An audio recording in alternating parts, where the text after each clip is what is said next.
오늘 전도서 기자는요, 본문을 통해서 한마디로 어떤 주제를 말하고 있느냐면, 지혜의 힘이 어른의 무엇보다도 낫다라는 것입니까? 어른의 호령보다 낫다. 이것이 지금 전도서 기자가 오늘 우리에게 하고자 하는 말씀입니다. 지혜라고 하는 것에 대해서 어떻게 생각하십니까?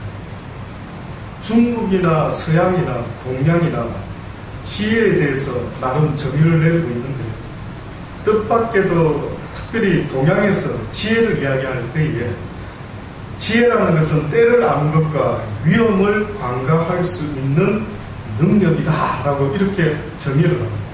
또다시 말하면 지혜라고 하는 것은 이 세상을 살아갈 때에 어떠한 때, 심을 때, 거둘 때, 또 뿌릴 때 어떠한 때가 있는 것과 또 살아가다가 어떤 위험이라는 것이 있을 때 이것을 어떻게 피해 나갈 수가 있는가 하는 그 능력, 이것이 바로 지혜지 않겠는가 라고 이야기를 합니다. 중국의 역사책에 보면은 지혜로운 자는 위험을 무형으로 피한다 이렇게 정의를 내리고 있다. 그런데 동양에서 말하는 지혜나 서양에서 말하는 지혜의 공통점이 있습니다. 서양에서도 지혜라고 이야기할 때에 혹시 여러분 들어보신 단어가 될는지 모르겠는데 수사학이라는 이런 표현이 있습니다. 수사학. 이것은 서양 사람들이 지혜를 탐구하는, 다시 말해서 그들이 지혜와 지식이 뭔가 모든 사물의 기원을 갖다가 알아내는 어떤 학문, 이것을 수사학이라고 하는 어떤 이름으로요, 모든 것의 그 기원을 알아낼 때 우리는 사물의 모든 이치를 알게 되고 또 그래서 그것을 통해서 내가 어떻게 살아야 되는지를 알 수가 있다. 근데 시작은 동양이든 서양이든 우리 인간을 유익되게 하기 위해서 지혜가 필요하다라고 지혜를 탐구를 했는데, 뜻밖에도 이 지혜가 결론적으로 이 시대에 또 그들의 시대에 어떻게 결론이 났느냐면, 지혜는 한마디로 인간의 입신양명을 위해서 존재한다. 네가 이 세상에서 성공하고 싶으냐, 네가 이 땅에서 승리자가 되고 성공하는 자가 되고 남보다 강한 자가 되기를 원하느냐, 그리하면 네가 지혜를 얻어가는. 그래서 내가 이 세상에서 나를 위해서 꼭 나에게 필요로 하는 그것은 곧 지혜다라고 이렇게 생각을 했던 것입니다. 그래서 유대인들도 뭐라고 이야기합니까? 그들이 말하는 탈무드라는 그 책도요, 결국은 하나님으로부터 지혜를 얻어서 이 세상을 잘 살아갈 수 있는 어떠한 처세에 대한 이야기들, 이것이 탈무드라고 하는 책에 적혀 있습니다. 국어 사전에 그 지혜의 정의를 보면은 사물의 도리나 이치를 잘 분별하는 능력이다 라고 이야기합니다. 근데 혹시 아시겠습니까, 여러분? 잠언서 1장 7절, 우리가 잘 아는 잠언서 1장 7절에 보면 여호와를 경외하는 것이 뭐라고요? 지식의 근본이거든. 잠언서 1장 7절에는요, 여호와를 경외하는 것이 지식의 근본이거든. 미련한 자는 지혜와 훈계를 멸시하느니라, 이렇게 나와 있습니다. 근데 잠언서 9장 10절에 보면은 여호와를 경외하는 것이 지혜의 근본이요 거룩한 자를 아는 것이 명철이니라, 이렇게 하고 있습니다. 그러니까 결국은 우리가 가장 대표적으로 하나님의 지혜를 이야기할 때에 잠언서나 여러가지 솔로몬이 쓴 전도서나 보면은 결국은 지혜라고 하는 그것은 여호와로부터 오는 것인데, 그 여호와로부터 오는 지혜라는 것은 내 인생의 입신 출세를 위해서 써먹는 처세술이 아니라, 한마디로 그 지혜는 나를 어떻게 만들어내는 것입니까? 어떤 인간으로 만든다라고 말하는데 보니까 뜻밖에도 이 땅에서 뭘 잘하고 성공하고 잘 먹고 잘 살아가고 출세하는 이런 인간을 만들어내는 것이 아니라 뜻밖에도 여호와를 경외하는 사람으로 만들어낸다. 여호와를 경외하라고 지금도 말하는 겁니다. 너를 지은 자를 기억해라는 것입니다. 모든 만물 위에 뛰어난 그 하나님을 기억해라는 것입니다. 네 생명의 주권자를 기억해라는 것입니다. 네가 이 땅에서 어떤 성공과 출세를 원하느냐, 그러나 네 생명의 주권자가 너의 생명을 주관하고 있음을 잊지 말아라는 것입니다. 네가 모든 세상의 천하 만물을 얻었다 할지라도 네 생명을 잃으면 과연 네가 얻었던 모든 것들이 무슨 의미가 있느냐라는 거예요. 생명보다 귀한 것이 없다라는 거예요. 결국 여호와를 아는 지혜를 통해서 무엇을 얻으라? 생명을 얻으라는 거예요. 생명. 그러면 보통 세상 사람들이 또 그렇게 말합니다.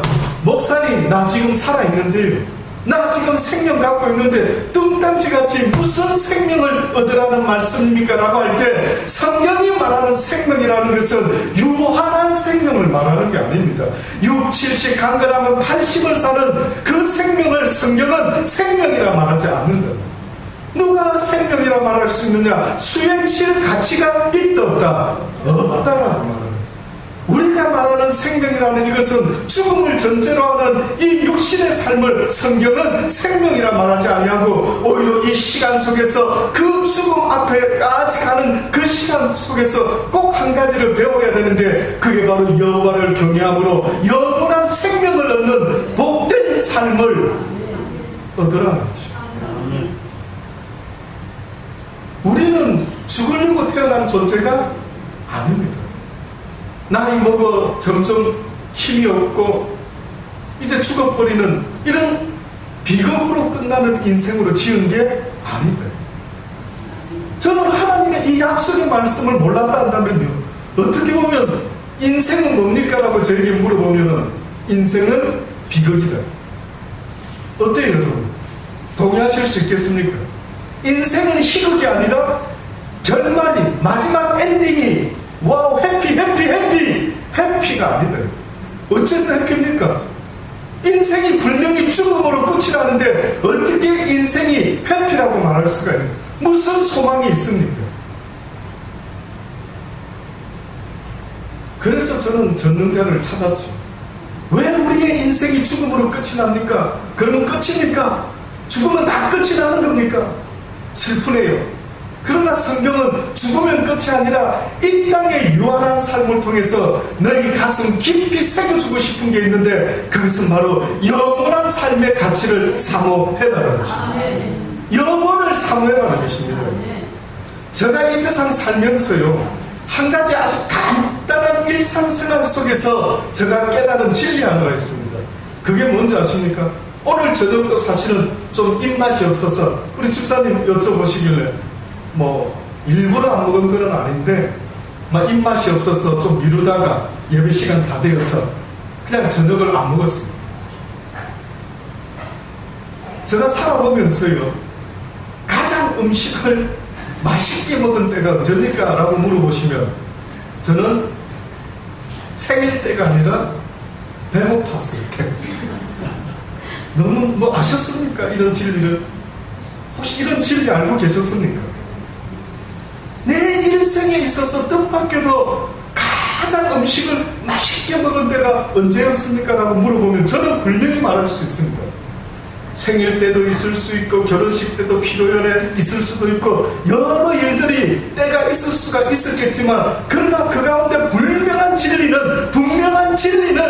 내가 배가 고팠을 때 먹었던 음식은 라면이 하나라도 짜장면 한 그릇이라도 와 맛있다라고 먹을 수 있었대. 그러면 지금도 그 진리가 변함없다는 것은 결국은 내가 사는 날 동안 음식을 맛있게 먹고 싶은 생각이 있다면 뭘 해라? 배를 굶기라고 해요. 좀 굶어 봐야 음식 귀한 줄 알았대.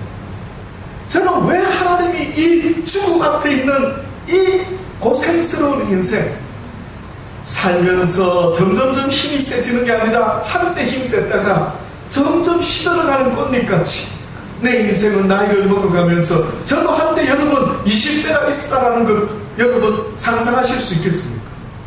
20대 인기 좋았습니다. 많은 교회의 여청년들이 오빠 하면서 저를 따랐던 때가 분명히 있습니다. 지금도 저희 모 교회에 가보시면 그 증인들이 이제는 다른 남자들과 결혼해서 여러 아이들을 안고 있는 그런 모습을 볼 때가 있습니다. 당연히 그때는 인기가 있었죠. 나름 나와서 찬양 인도를 하지요. 외모가 준수하지요. 뭐 이러니 뭐 다들 그냥 마음에 한 번쯤 그럴 수 있다고. 그런데 그 20대가 지나고요, 결혼을 하고 30대, 40대, 50대, 이제 60을 바라보고 살아가는 이 삶을 보니까요, 어느새 내 육신은 그때의 그 청년의 기백과 힘과 에너지가 어디로 다 없어지고, 이제는 나도 모르게 몸에 여러 가지 문제가 생겨가지고요, 참으로 어느 때는 내 영혼이 내 연약한 육신 때문에 심히 공고하다고 주님 앞에 고백할 수밖에 없더라고요. 공고하구나, 참으로 공고하다. 내 영혼은 멀쩡한데 내 육신의 이 모습은 점점 후퇴하는 그러한 어떠한 옷과 같이 점점점 벗어버리고 싶은 그런 연약함 속에 살아가는 내 모습. 왜 이렇게 하셨을까? 왜 신이 우리 인간을 만드셨다면 왜 그 하나님이 우리 인생을 갖다가 이런 식으로 고생스럽고 그저 소망 없는 인생으로 만들었을까? 라고 생각했다가 하나님의 말씀을 읽기 시작하고 깨닫기 시작해보니 뜻밖에도 이 말씀의 의미가 무언가 봤더니만, 배가 고플 때 맛있었던 그 음식처럼요, 영원이라고 하는 그 귀하고 놀라운 하나님의 은혜와 사랑이라고 하는 그 놀라운 하나님의 속성들, 그분의 그것을 도무지 처음부터 그곳에 있었다면 알 길이 없다는, 천사들은 알 길이 없는 겁니다. 내 아버지가 내 하나님이 얼마나 좋은 분인지 천사들은 집 떠나서 이 땅에서 살아보지 않았기 때문에 그들은 도무지 알 수가 없는 겁니다. 그래서 성경에 보면은 탕자의 비유 이야기가 왜 나왔는 줄 아십니까? 두 아들이 있었는데 큰 아들은 아버지과 함께 계속 살았고, 둘째 아들은 어느 날 아버지에게 유산 상속을 미리 해주십시오라고 아주 싸가지 없이, 그런 경우 없는 그런 둘째 아들 놈이 아버지에게 유산을 먼저 받아서 어떻게 했다고요? 세상 나가서 살았대. 멋대로 살아보니 돈이 있었을 때는 좋았는데 돈이 떨어지니 어떤 생각을 합니까? 내 아버지 집에는 참으로 풍성히 있는, 내가 이 땅에서 죽여 죽는, 내가 이 땅에서 소망 없는 인간이 되어서 점점 고통 가운데 죽어가는구나, 이렇게 깨달았던 그에게 있어서 소망이 있는데, 그 소망이라는 것은 그는 그의 아버지 집을 기억했던 것입니다. 오늘 이 시대를 살아가는 수많은 사람들이 그 아버지를 기억하지 못하고, 그 둘째 아들은 그래도 그가 나왔던 아버지 집을 기억하고 돌아갈 것을 찾았는데, 뜻밖에도 우리의 인생은요, 내가 어디로부터 나왔는지, 내가 영원히 돌아가야 될 내 본향이 어디인지 그것을 알지 못하고 그저 내 본향이 부산에, 김해에, 구포에, 충청도에, 여기가 내 고향인 줄 알고. 성경은 그렇게 말하지 않습니다. 성경은 이 땅에 어디서 살아가든 고향이 있다라고 말하는 게 아니라 뭐라고 말합니까? 너희의 나그네 길 인생입니다. 그래서 야곱도 뭐랍니까? 내 나그네 길 인생이 어땠다고요?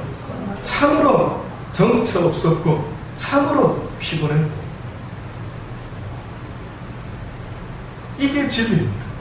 이게 성경이 우리에게 알려주려고 하는, 그래서 우리에게 말씀하시기를 비록 지금은 너희가 땀을 들이고 살아가고 있지만, 절망 가운데 있을 수 있겠지만, 그러나 너희의 눈을 들어 너희의 영혼아 깨어서 나 만군의 여호와 너희를 창조한 나 아버지를 기억해라는 것이에요. 그래서 그 둘째 아들이 누구를 기억했느냐면 그의 아버지를 기억하고, 내 아버지 집에는 눈물도 슬픔도 걱정도 근심도 모든 것이 풍성했는데 나는 여기서 죽게 되는구나 라고 생각하면서 결국은 그가 그의 아버지를 찾아 떠나지 않습니다. 아버지가 어떻게 하셨습니까? 이 못된 놈 이렇게 혼냈던 게 아니라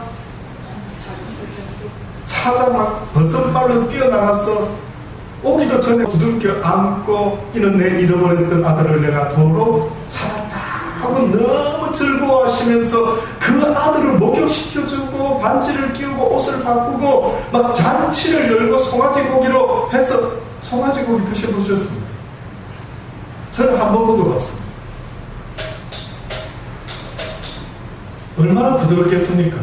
억센 소고기만 먹다가 부드러운 송아지 고기 미안하지만 그렇게 그 아버지가 배려를 해가지고요 최고의 맛있는 것으로 그 둘째 아들을 대접을 했더니 그때 그 둘째 아들 입에서 큰아들은 평생 동안 하지 못하고 있는 고백을 하기 시작하는데 그 둘째 아들이 무슨 고백을 합니까?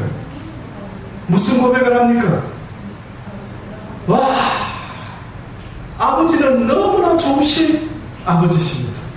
내가 아버지의 재산을 탕진했고 내가 아버지 곁을 떠났던 이런 탕자인데 어찌하여 나를 그저 품꾼에 하나도 써주셔도 나는 불평불만할 자격이 없는 자이니 아들이라 부르기에 감당할 수가 없으니 아들이라 부르지 마세요 라고 했는데 뜻밖에도 아버지가 뭐랍니까? 아니라. 그때 그 아들은 너무너무 고마워서 세상에 내 아버지와 같은 이런 사랑이 많으신 아버지, 이렇게 자비가 많으신 아버지, 이렇게 긍휼이 많으신 아버지가 이 땅에 또한 있을 수가 있을까라고 둘째 아들은 드디어 아버지라는 내 아버지가 어떤 분인가의 실체를 알았건만 첫 번째 아들은 뜻밖에도 다른 생각을 합니다. 아버지여, 당신은 불공평한 아버지입니다. 나는 당신을 떠나본 적이 없는 아들이건만 나를 위하여 송아지 새끼는 거 사고 그 어떤 잔치도 이렇게 베풀어 준 적이 없었건만은 어찌하여 저 벌받아야 될 자식을 어떻게 해요? 이렇게 후대하시나.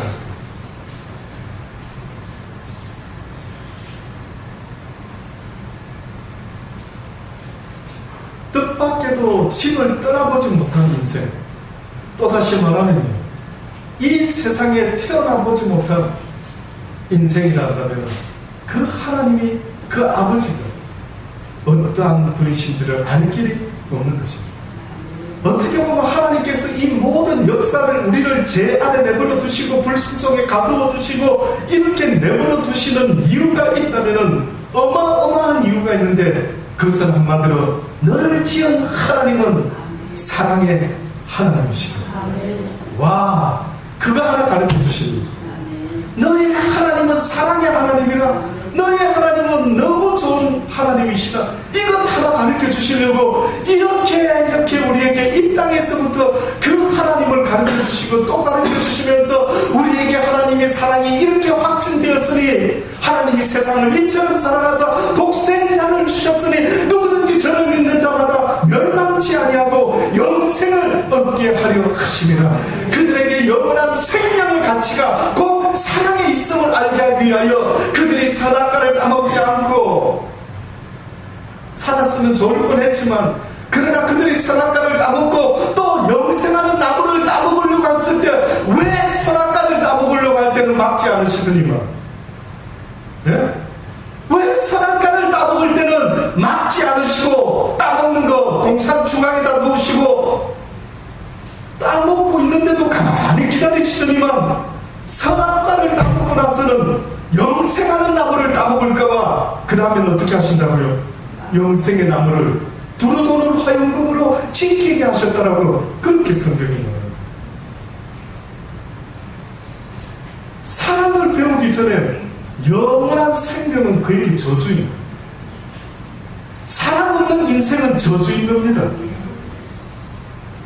하루를 살더라도 그 사랑 안에서 살아야 돼. 하나님의 사랑을 말하는 것입니다. 인간의 사랑을 말하는 게 아닙니다.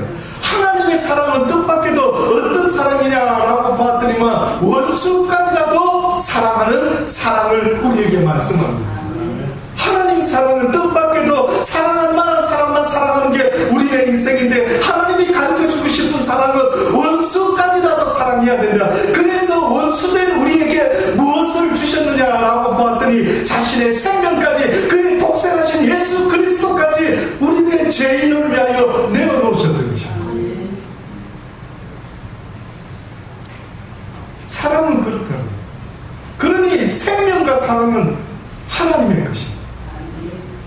우리가 사람을 따로 말하면 안 됩니다.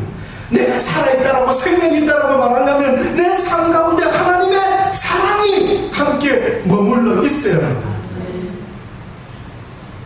그런데 과연 우리는 원수까지 사랑하는 그 마음이 있습니까?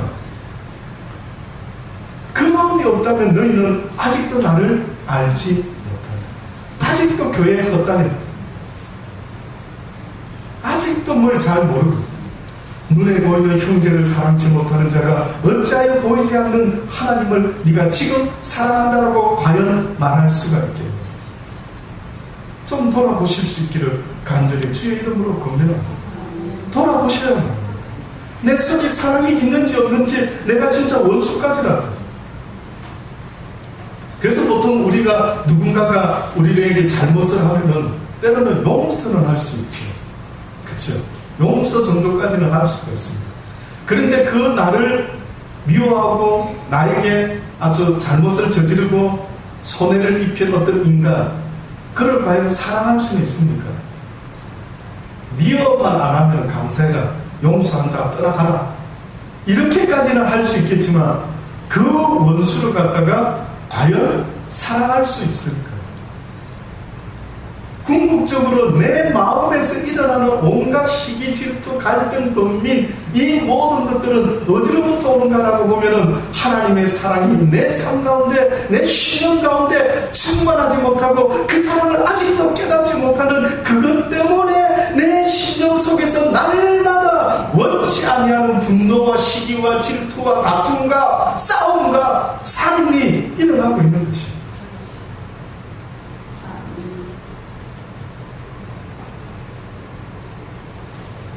그래서 사실은 먹을 것, 입을 것 때문에 열받는 것보다도요, 조그마한 어떤 일 때문에 내가 그것을 사랑으로 덮지 못하고 있는 이 연약한 내 모습 때문에 내 인생이 날마다 열받고 있는 거예요.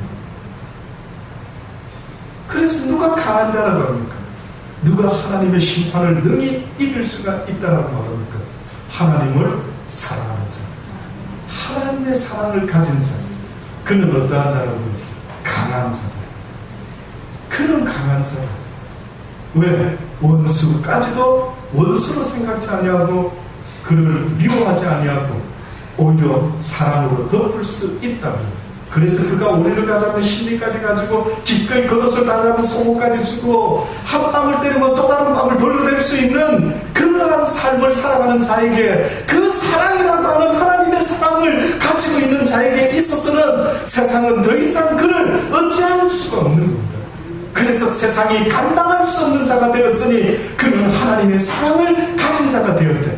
그래서 하나님의 사도들에게 예수님이 그들을 이 세상에 보낼 때 물론 뱀과같이 지혜롭고 물론 비둘기같이 순결하라고 말했지만 베드로에게 뭘 세 번이나 물어보셨습니까? 네가 나를 사랑하느냐? 네가 이 사람들보다 나를 더 사랑하느냐? 네가 나를 진짜로 사랑하느냐? 잊지 말아라. 그 사랑만 가지고 있다면 어떤 일도 너를 이길 수가 없을 것이라. 네가 모든 세상을 이길 수 있을 것이라. 잊지 말아라. 결국 예수님이 12제자를 키워서 세상에 내보낼 때 마지막으로 그들에게 알려주셨던 것이 있다면 바로 하나님의 사랑을 기억해라. 잠시도 잊지 말아라.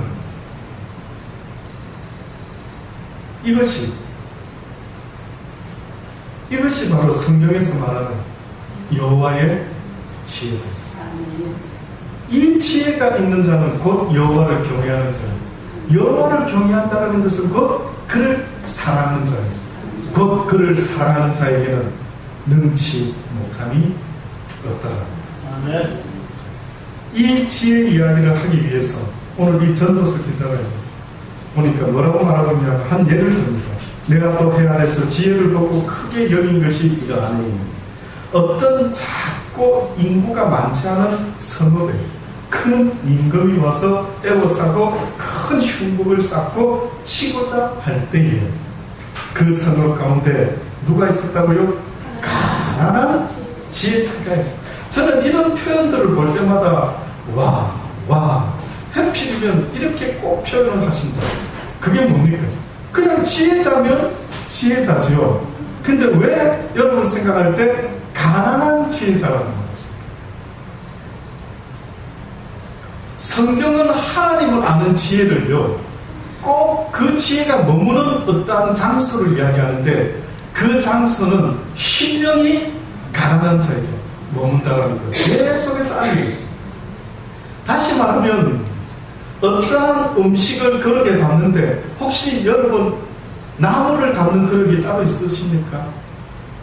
아니면 밥 담는 그릇이 따로 있습니까? 아니면 그냥 그릇이 다 똑같이 생겨가지고 우리 집은 목사님 아주 쉽게 간편하게 밥이나 국이나 나물이나 무엇이나 다 그릇이 똑같습니다. 그런 집 혹 있을 수 있을까요? 쉽지 않겠죠. 보신 적 있습니까? 어느 집에 갔더니 막 국그릇이나 밥그릇이나 반찬그릇이나 콩나물 그릇이나 나물 그릇 똑같다. 쉽지가 않습니다. 근데 성경을 읽다 보면은요, 참 그런 게 자꾸 느껴지는 겁니다. 그게 뭐냐면은 하나님을 아는 지혜는요, 어느 그릇에 또 담기는데, 뜻밖에도 어느 그릇에 담기는가 봤더니만 어느 그릇에 담긴다고요? 가난한 심령에 담깁니다. 가난한 그릇, 또다시 말하면 깨끗한 그릇, 청결한 그릇, 다른 어떤 것은 없지만 오직 지혜를 담을 수밖에 없는 상태에 있는 어떤 그릇, 이걸 꼭 성경은 같은 말을 해도 가난한 그릇이, 가난한 심령이 가난한 자 복이 있다. 무슨 의미라고 그랬습니까? 우리 심령이 깨끗하다, 청결하다, 가난하다, 그것은 어떤 상태를 말하는데, 어떤 상태를 말하느냐면은 이제는 하나님 외에는 도무지 의지할 데가 없는 상태를 말합니다. 이제는 주님이 내 인생을 돕지 아니하면 나는 그 어떤 상황에서도 이제는 죽음밖에 없습니다. 난 가난해서 굶어 죽을 수밖에 없는 거지 나사로와 같은 그러한 존재입니다 라고 밖에 고백할 수 없는 상태, 힘이 있는 상태 말고요, 당장이라도 나가서 일하면 뭔가를 벌 수 있는 이런 상태가 아니라 누가 구걸해주지 않으면 도무지 살아갈 수 없는 그런 상태의 가난함을 이야기하는데, 그 가난한 자의 모습이 뜻밖에도 성경에는 뭐라고 표현되어 있느냐면 바로 정결한 자의 모습입니다. 그 어떤 것도 의지하지 아니하고 그 어떤 잡스러운 생각도 하지 아니하고 오직 예수 그리스도를 갈망할 수밖에 없는 어떤 상태가 된 사람의 모습, 이 모습은 성경에서 가난한 자입니다. 근데 그 가난을 이야기하면서 오늘 뜻밖에도 그냥 지혜자라고 말해도 되는데, 전도서 기자인 솔로몬이 가난한 자의 지혜가 멸시를 받고,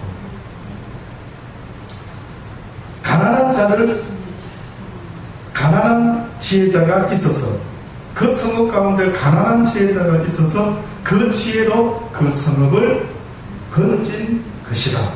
그러나 이 가난한 자를 기억하는 사람이 없도다.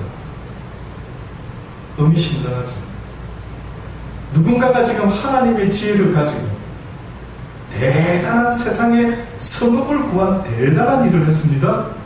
근데 그 사람은 전혀 기억된 바 없고 오직 하나님의 지혜만 남았더라.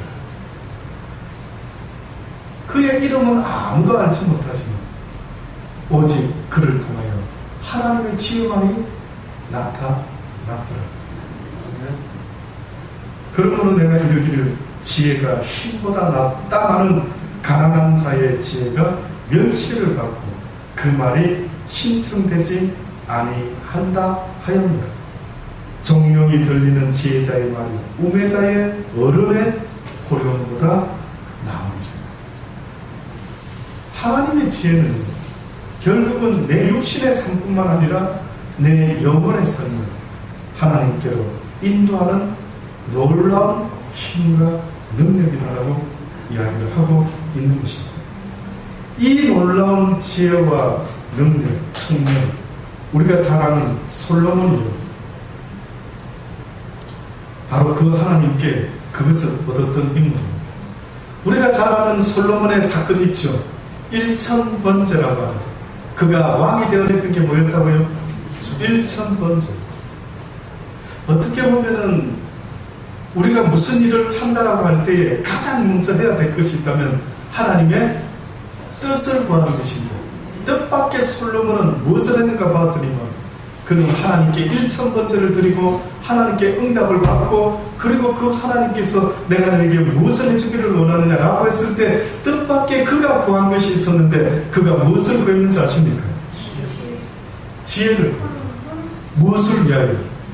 하나님이 나에게 이 직책을 맡기셨어요. 이 직책을 잘 감당할 수 있도록 나에게 무엇을 달라고? 하나님의 지혜를 주옵소서. 그랬더니 하나님이 기뻐했습니까? 기뻐하지 아니했습니까? 기뻐하셨습니다. 성경을 읽다 보면 하나님이 기뻐하는 일들이 드러나옵니다. 하나님이 기뻐하시는 일들. 그 중에 바로 이 솔로몬이 지혜를 구했을 때 하나님이 기뻐하셨더라. 그래서 뭐랍니까? 네가 지혜를 구했으니 내 마음을 참으로 합당하고 기쁘도다. 내가 지혜뿐만 아니라 어떻게 해준다고요? 네가 구하지 않은 것까지 내가 너에게 더하여 주리라. 꼭 이 말씀은요, 우리가 신약 성경에서 늘 들었던 말씀처럼 먼저 그의 나라와 그의 의를 구하라. 그리하면 이 땅에서 필요로 하는 그 모든 것들을 네가 구하지 않은 것까지도 내가 솔로몬에게 주었던 것처럼 내가 너에게 그 모든 것들을 더하여 주리라.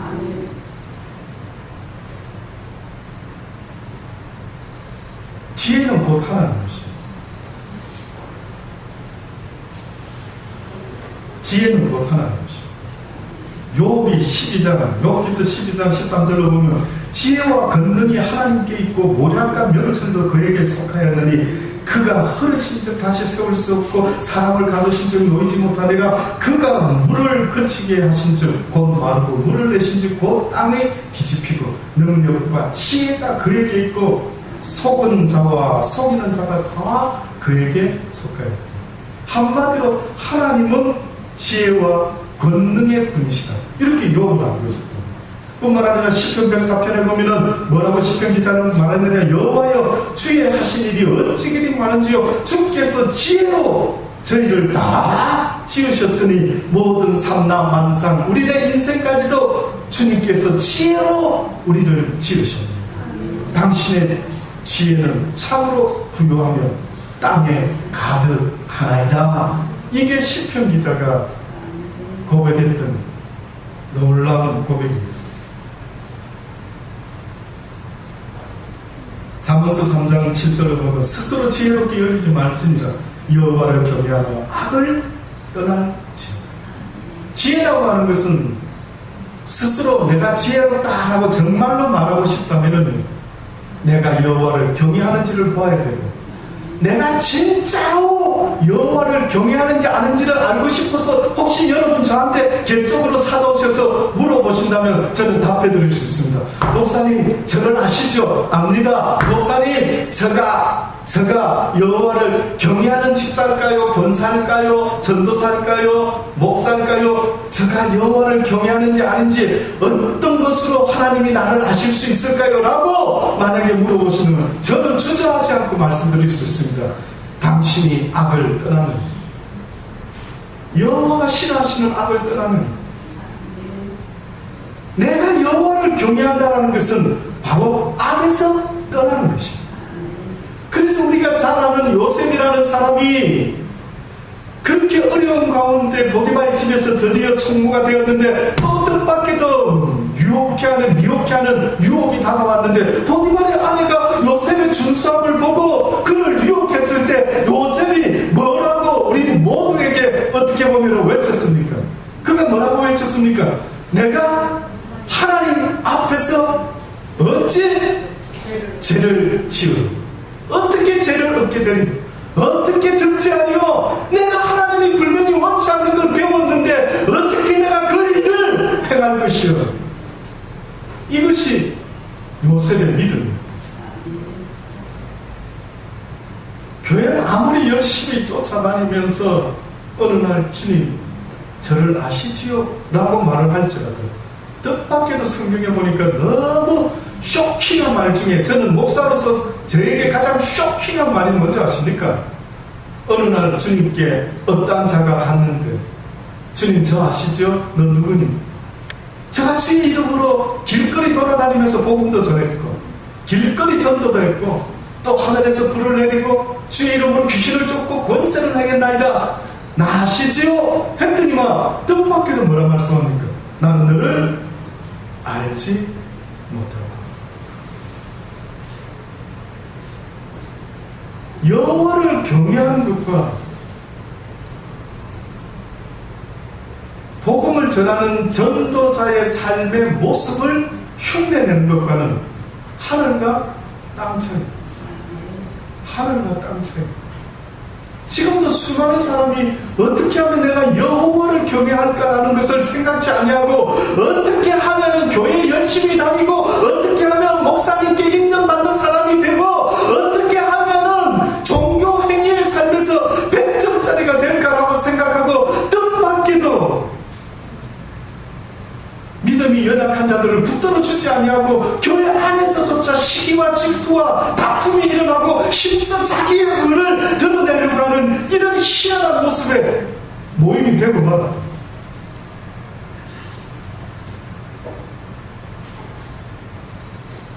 하나님이 지금도 원하는 것은 어떻게 보면 교회를 통해서 너의 삶 가운데 여호와를 경외하는 자가 악을 떠나는, 또다시 말하면 너희의 지난 모든 잘못된 삶을 하나님 배우기 전에 했던 모든 악한 습관에서 어떻게 하라고요? 돌이키라, 회개하라라고 말하는 것입니다. 그래서 기독교인의 시작은 회개로부터 시작된다라고 누누이 말하지 않았습니까? 그런데 아직도 자기의 잘못된 모습을 회개하지 않는 안타까운 사람들이 얼마나 많이 있는지 모릅니다. 오히려 여러분이 무엇을 구하여야 될 게 아니라, 주여 내가 아직도 주님 앞에 회개하지 못한 잘못이 있습니까? 아직도 습관적으로 짓고 있는 나의 악이 있다면 주여 지적해 주소서. 내가 아직도 어리석고 미련하여 둔하여 알지 못하고 있사오니 하나님이여 나에게 지적하여 주옵소서. 주의 말씀으로 나를 가르쳐 주옵소서. 내가 아버지 앞에 정결한 자로 나아가기를 원하오니 나의 모든 잘못된 어두움의 습관들을 주여 지적해 주옵소서라고, 가르쳐 주옵소서라고, 내가 배우기를 원한다고.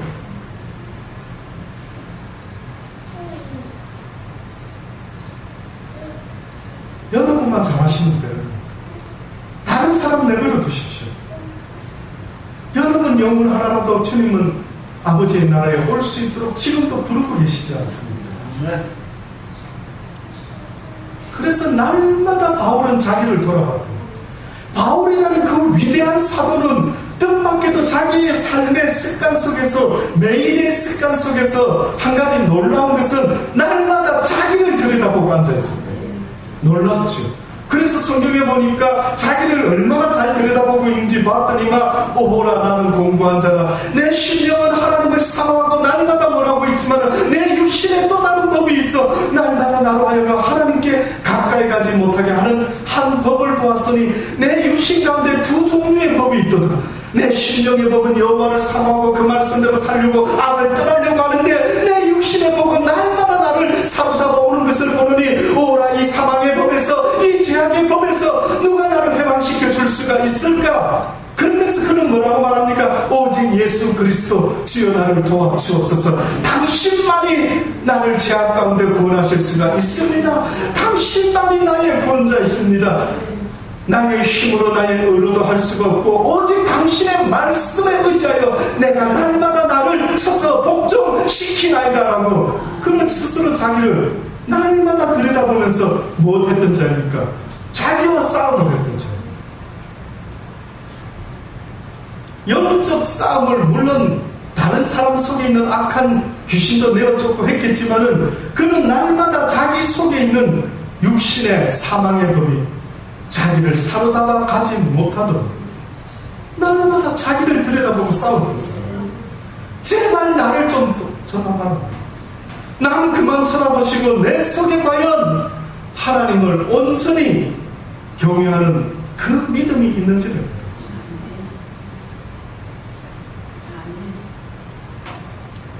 시간이 얼마나 남았는지 저는 모릅니다. 나의 생명이 오늘로 끝이 되었지. 올 때는 순서가 있었지만 갈 때는 순서가 없다는 사실을 저도 너무 잘 알고 있기 때문에 저도 나의 남은 날이 몇 달이 되는지는 저도 잘 모릅니다. 그러나 오늘 이 밤에라도 주께서 오라 하신다면 날마다 내가 나를 돌아보며 주님 앞에 섰을 때 분명히 그분 앞에 고백할 것입니다. 주여, 저는 온전한 자는 아닙니다만 주여, 온전하기를 포기하지 아니하고 날마다 나를 돌아보며 당신의 말씀으로, 그 진리로, 그 성령의 금으로 내 육신의 사망의 법과 날마다 영적 싸움을 싸우다가 내가 왔나이다. 분명하게 내가 고백할 수 있는 말이 있다면 이 말 정도는 됩니다. 네가 무엇하다가 왔느냐? 복음 열심히 전하다 왔는데 나는 너를 도무지 알지 못한다. 불을 내리다 왔는데 나는 너를 도무지 알지 못한다. 이 불법을 행한 자들아, 내게서 떠나가라. 하나님께 알려진 바 된 사람의 모습은 뜻밖에도 유명한 부흥 강사나 유명한 능력자나 유명한 예언가인 줄 알았더니만 뜻밖에도 하나님께 알려진 바 된 자의 모습은 뜻밖에도 자신을 돌아보고 죄를 멀리하며 주여, 나는 죄인으로소이다. 주여, 나를 구원하소서. 다윗의 자손 예수 그리스도, 내가 소경된 자니이다. 무엇 해주기를 원하느냐? 내가 보기를 원하나이다. 주여, 내가 당신이 나를 구원해 주실 줄을 믿습니다.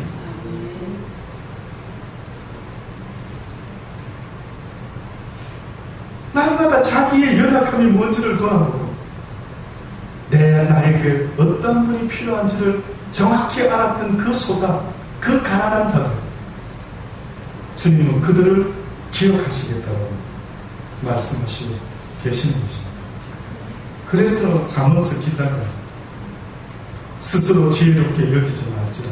네가 스스로 지혜롭게 여긴다고 하는 것은 곧 여호와를 경외하며 악을 떠날지어다.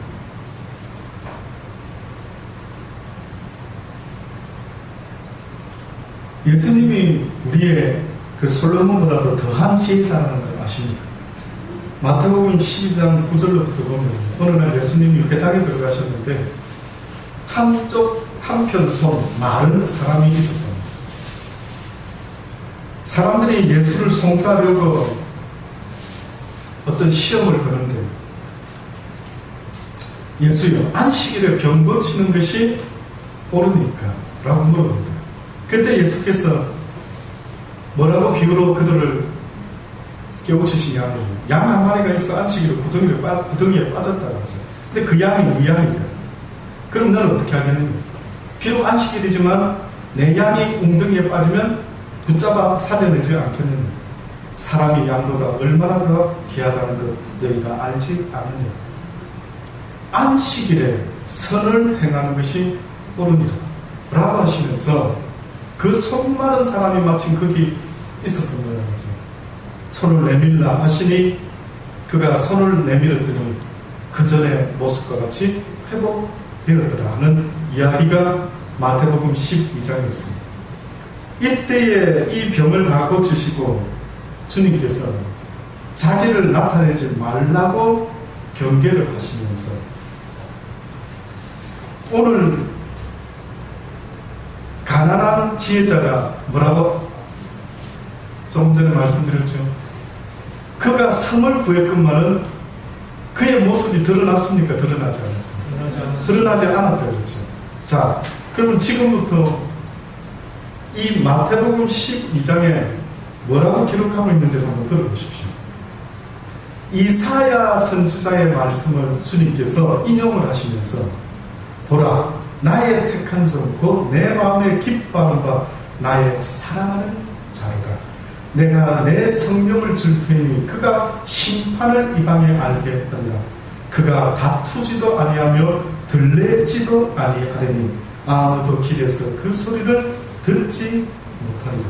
상한 갈대를 꺾지 아니하며 꺼져가는 심지를 끄지 아니하시기를 심판하여 이길 때까지 하리니 또한 이방인들이 그 이름을 바라리라. 다시 말하면요, 하나님의 지혜자의 모습을 그들은 요란하지 않다. 그들은 자기를 들내지 않는다. 오직 하나님의 선한 뜻만을 나타낼 뿐이지, 하나님의 그 선한 뜻을, 복음을 전하기 위하다가 때로는 믿지 못하는 그들에게 이적과 따르는 표적을 나타냈다 할지라도 그 전도자들, 그 예수 그리스도의 지혜라는 것은 그것이 드러나지 않고 오직 하나님의 지혜의 진리의 복음만이 사람들 가슴속에 남도록 하기 위해서 할 수가 있다면, 와, 저 목사님 대단하신데 연말 죽이는데 뻥뻥하니까 잡아뜨리는데 그 모습이 남지 않도록 주님은 길을 쓰고 오직 복음을 전하시는데, 뜻밖에도 언젠가 이방인들이 누구를 바라게 된다고? 예수 그리스도를 바라며 그의 이름을 부르는 그날까지 오직 주님은 조용한 가운데 주의 진리의 말씀만을, 복음만을 전달했다. 사랑하는 여러분, 예수 그리스도를 믿고 살아가는 삶의 모습이 어떤지를 날마다 돌아볼 수 있게 되기를 바랍니다. 나의 모습 가운데 정말 여호와를 경외하는 지혜자의 모습인지, 그렇지 않으면 아직도 음성이 높고, 아직도 혈기가 충만하고, 아직도 싸납고, 아직도 시기와 질투와 미움과 다툼과 온갖 것들에 조금도 이방인과 다를 바 없는 내 모습이 혹시나 주일만 와서 주여를 부르고 있는 그런 뜻밖의 가정된 모습은 아닌지를 심각하게 돌아볼 수 있는 저와 여러분 되기를 바랍니다. 아멘. 그리스도 안에서 고민하시기를 바랍니다.